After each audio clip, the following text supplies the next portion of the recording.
오늘 본문이 이제 토요일 본문, 토요일 주일 본문, 금요일 토요일 본문으로 이렇게 되어져 있어서 여러분 새로운 생명의 샘가가 필요하고 성경책도 피워서 하시는 게 더 편리하실 것 같습니다.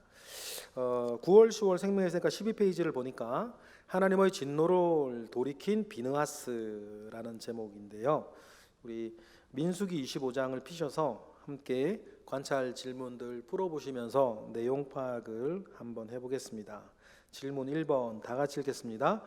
이스라엘 백성이 시딤에서 어떤 죄를 범하였습니까? 1절에 보니까 그렇죠. 모압 여인들과 음행하기를 시작했습니다. 그러니까 이게 이 내용이 지금 발락의 계략인 걸 좀 아시겠죠? 모압 왕이 발락이고 발람을 통해서 이스라엘을 저주하는 데 실패했으니까 발락이 참 그러니까 집요하고 머리 좋은 사람이에요. 그럼 어떻게 이스라엘이 스스로 저주를 받게 할까라고 하니까 그러니까 이제 어떻게 하는 거예요? 이스라엘이 다른 신을 섬기게 하는 거예요. 그런데 다른 신 섬기라 그러면 섬기겠어요. 미인계 쓰는 거죠. 미인계 쓰는 거예요. 그래서 1절에 모압 여인들과 음행하기를 시작했는데 2번 우리 다 같이 읽어볼게요. 그러니까 2번이 나오는 거예요. 2번 시작. 음행한 여인들이 이스라엘 백성의 남자들에게 어떤 일을 하도록 유혹했습니까? 2절에 보니까 그렇죠. 2절에 보니까 자기 신들에게 제사할 때에 이스라엘 백성을 청함해 백성이 먹고 그들의 신들에게 절했어요. 그러니까 우상 숭배하도록 유혹했다. 그러니까 뭐 나라님도 이불 속 송사는 나라님도 어쩔 수 없다 그런 얘기 있죠. 뭐 그런 거기도 하고 또 이미 작정하고 했으니까 뭐 우리 그런 제의를 이야기하면서 나랑 그 좋은 시간 가지려면 거기 가가지고 이렇게 해야 된다 이런 얘기를 하면 이 팔불출 같은 인간들이 말이요 이렇게 쫓아가는 거예요. 요거 이렇게 고기 덩어리로 사는 사람들이 있어요. 여러분 뭐 잘생겼다고 뭐 돈 많다고 여러분 속아 넘어가시면 안 돼요. 중요한 건 이 중심이 있는 사람들인데 이 중심이 없는 인간들은 이게 된단 말이에요. 이렇게 3번 당연히 그걸 어떻게 하시겠어요? 3번 읽어보겠습니다. 시작. 왜 하나님 여호와께서 이스라엘에게 진노하셨습니까? 3절에 보니까 바알부올에게 가담하는 거예요. 바알을 섬기는 그 제단 가운데에 가담하는 거죠. 하나님 진노하십니다. 이 모든 일을 발락이라는 사람이 지금 이렇게 모략꾼처럼 주도하고 있는 듯해요. 그죠? 나중에 하나님이 나중에 이 일 때문에 심판하시는 거 보면 우리가 알죠. 5번 근데 더 팔불출이 있어요. 그래가지고 지금 이스라엘에 난리가 났단 말이에요. 하나님의 진노 때문에요. 근데 광고를 못 들어서 그런가 이 사람이. 그런데 어떤 짓을 하는 거예요? 5번 읽어볼까요? 시작. 누가 미디안의 한 여인을 데리고 왔습니까? 6절 7절에 보니까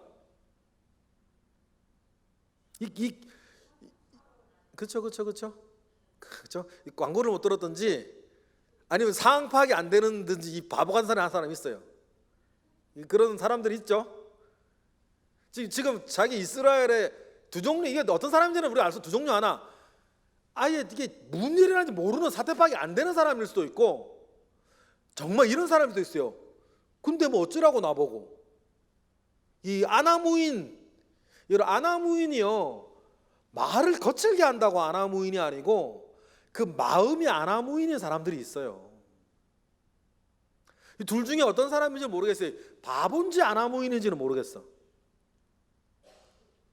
그러니 6번 읽어볼까요? 근데 어떻게 돼요? 6번 시작. 누가 어떻게 하였더니 이스라엘에게 임했던 연맹이 계셨습니까? 8절.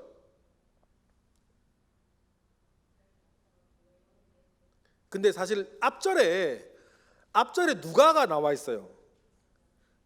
제목처럼 비느하스라는 사람이에요. 그죠? 비느하스가 일어나 이게 그죠? 창을 내려 꽂았는데 한 창에 남자 여자가 함께 꿰뚫려져 있는.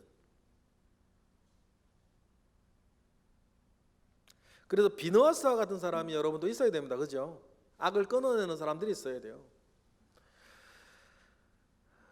비느하스 보고 너무했다 그러면 안 되는 거 아닙니까? 지금 우리가 사는 것도 마찬가지.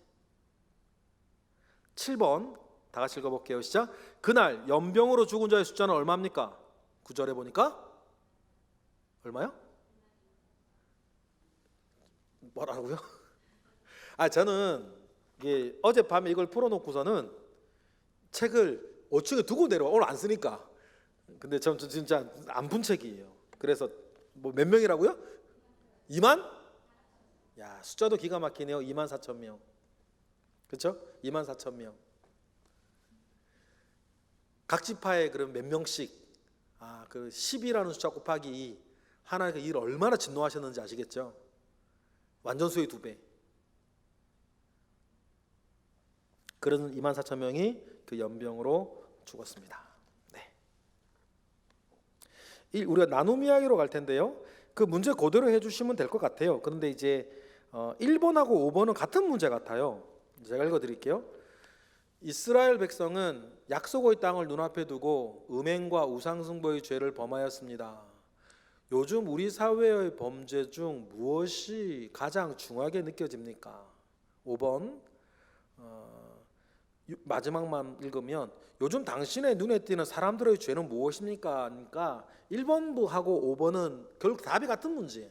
1번, 5번 같이 하시면 좋겠는데 이건 여러분들이 그냥 주변에서 느끼는 것, 보는 것 얘기하시면 될 것 같아요. 뭐 여러 가지 뭐 성적인 것도 있고 사상적인 것도 있고 죄 아니지만 죄라고 보여주진 않지만 죄의 간문이 되어지는 것도 있어요. 너가 제일 소중해, 뭐 이런 거. 네가 제일 소중하고 너는 사랑받아야 되고, 맞죠? 너부터 사랑해야 되고. 이게 왜 죄로 가는 관문으로 얘기하냐면 내가 나를 사랑하는 것을 먼저 하기 시작할 때 그 끝이 없어요. 무슨 말 아시겠어요? 내가 나를 어느 정도까지 사랑해야 내가 만족할 만한 사랑을 내가 받을까? 그 끝이 있을까요? 그것은 없어요. 그러니까 일평생 나만 사랑하다가 하나님과 이웃 사랑 못하게 만드는 이 간교한 내가 제일이고 내 행복이 중요하고 이런 절대로 안 됩니다, 여러분. 이거 세상의 좀 간악한 이야기. 설교 때도 말씀드렸지만 하나님이 언제 나를 사랑하라 그랬어요? 하나님과 이웃을 사랑하는 거고, 하나님을 사랑하기 때문에 이웃을 사랑하는 그 사람의 사랑하는 대상 이웃에 누가 들어있는 거예요?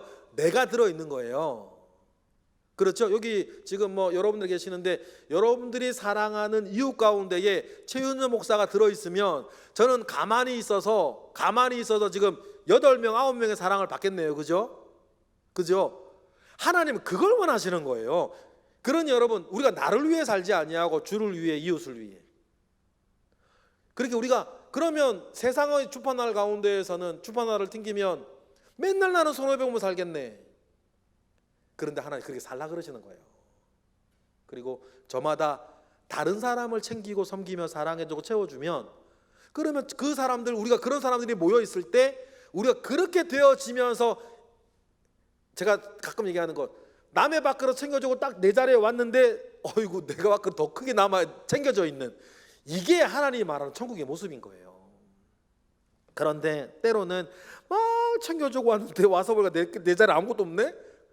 그럴 때는 시험 들지 마시고 나와 우리 사이에 우리들에게 뭐가 필요하다? 아직 시간과 은혜가 더 필요하구나. 이때 내가 낙심하여서 멈춰버리면 안 변하는 거고, 선을 행하다가 뭐하지 말지니, 낙심하지 말지니 때가 되면 거두리라. 그래서 그래도 계속 빙글빙글 쳇바퀴 돌고 있으면, 하나님께 내려놓고 하나 그러고 있으면 하나님이 하시겠지 뭐. 안 하시면 하나님 나라 가서 받고. 여러분, 그런 믿음으로 사시는 게 그리스도의 생활 방식이다. 좀 말이 좀 길어졌지만 그런 사람들을 죄의 관문으로 빠뜨리는 그런 거 있어요. 그러니까 나를 먼저 사랑해야 된다니까 뭐 극단적으로는 내 행복을 위해서 애도 안 낳고 내 행복을 위해 결혼도 안 하고, 내 행복을 위해 뭐 부모도 그렇고, 내 행복을 위해 다 내려놔져 버리면 나는 그래 행복이라는지 몰라. 근데 내려놔지는 것들은 어떻게 하라는 거예요? 제가 무슨 말씀 하시는지 아시겠죠? 하나님의 방식은 그건 아니다. 네, 그렇습니다. 그러니 여러분들이 그런 얘기 속에서 우리 사회가 범죄하고 눈에 띄는 사람들의 죄, 그러면 그 안에서 뭐 법이 무슨 필요하고 우리의 그럼 동성애니 뭐니 가정이니 그래 뭐가 필요하겠어? 내 욕심이 최고인데. 그런 세상이 있다는 것들을 여러분 기억하셨으면 좋겠습니다. 그럼 이번에도 보면 마지막 문장 읽을게요. 당신은 우리 사회에서 가장 경계해야 할 우상 숭배는 뭐라고 생각하냐? 어떻게 생각하세요? 가장 경계해야 할 우상 숭배는 뭘까요? 저는 뭐 부처가 아니라고 생각해요. 부처가 아니에요. 지금 우리 사회의 우상의 숭배는 눈에 보이지 않는 것들인 것 같아요. 그것이 무엇일까? 여러분 한번 생각해 보시면, 이 우리 시대의 가장 큰 우상 숭배가 돈일까요?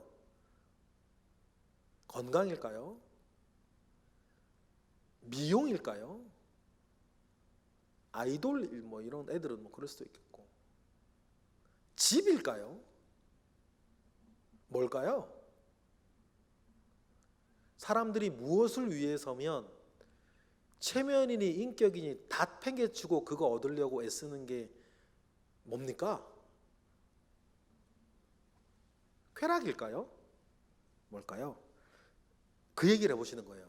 오늘 우리 사회의 가장 큰 우상 숭배, 때때로 어떤 분들은 이념이기도 해요. 이념. 우리의 구원이 이념에 있습니까? 그건 또 아니죠. 3번. 자, 당신은 지도자로서 교회가 부패하지 않도록 당신 자신과 교회를 잘 섬기고 있습니까? 여러분들은 지도자 맞으세요? 그죠? 구역의 목회자들이시니까. 그러면 여기는 교회뿐 아니라 가정과 여러분들이 속한 모든 공동체가 부패하지 않도록 여러분들은 잘 섬기고 있냐인데, 부패는 두 종류, 이것만 기억하시고 얘기하시면 좋겠어요. 부패는 두 종류. 죄악으로 썩는 부패가 있고 무기력으로 쉬는 게 있어요. 아시겠어요? 그죠? 이해되시죠? 부패는 두 종류예요. 죄악으로 썩는 부패가 있고 무기력으로 쉬는 부패가 있어요.